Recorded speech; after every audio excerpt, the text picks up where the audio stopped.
نہیں کہ اس میں بندہ کہے کہ نہیں اس طرح کا. اگر صحابہ کا کردار پڑھا جائے، ان کی سیرت کو پڑھا جائے. حضرت عمر سے حضور کہتے ہیں بتاؤ کتنی محبت کرتے ہو؟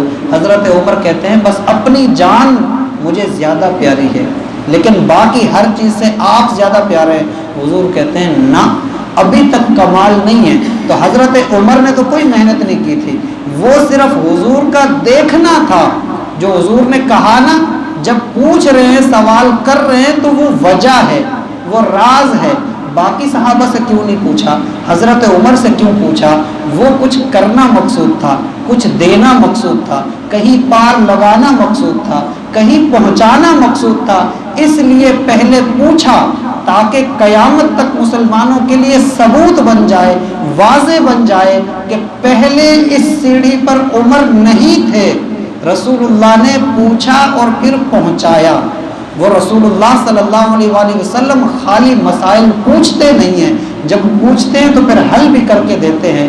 یہی سبق ہے کہ جب تک اپنے مرشد کو مسائل پیش نہیں کرتے ہم لوگ، جب تک مرشد کے سامنے حاضر نہیں ہوتے ہم لوگ، جب تک اپنے مرشد کے سامنے اپنا حال رکھتے نہیں ہم لوگ، تب تک ہم لوگ بھی پریشانیوں کا، گہرائیوں کا، اندھیروں کا، مصیبتوں کا، تنگ دستیوں کا، تکلیفوں کا، بیماریوں کا، آفتوں کا شکار رہتے ہیں. اور جب ہم مرشد کے سامنے آتے ہیں اور پھر پیش کرتے ہیں تو یہ یقین بھی ہونا چاہیے کہ اگر رسول اللہ صلی اللہ علیہ وآلہ وسلم نے ایک نگاہ میں وہی بیٹھے بیٹھے عمر سے پوچھا اب بتا، کہتے ہیں یا رسول اللہ اب آپ بھی مجھے سب سے زیادہ پسند ہیں، آپ ہی مجھے سب سے زیادہ محبوب ہیں، اب میری جان بھی مجھے ہلکی لگنے لگی ہے.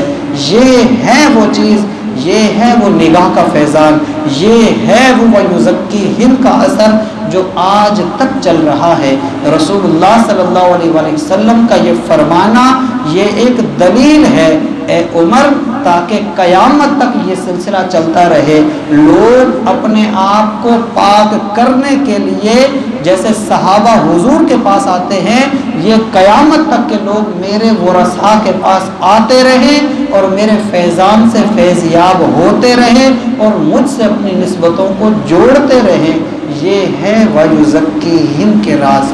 اللہ تعالیٰ سے دعا ہے اللہ تعالیٰ ہمیں قرآن کریم کی تعلیمات کے مطابق اپنے عقائد کو، اپنے ایمان کو، اپنی نسبتوں کو، اپنی زندگی کو، اپنی آخرت کو، اپنے اندر کو، اپنے ظاہر کو پاک صاف اور درست راہ پر رکھنے کی توفیق عطا فرمائے.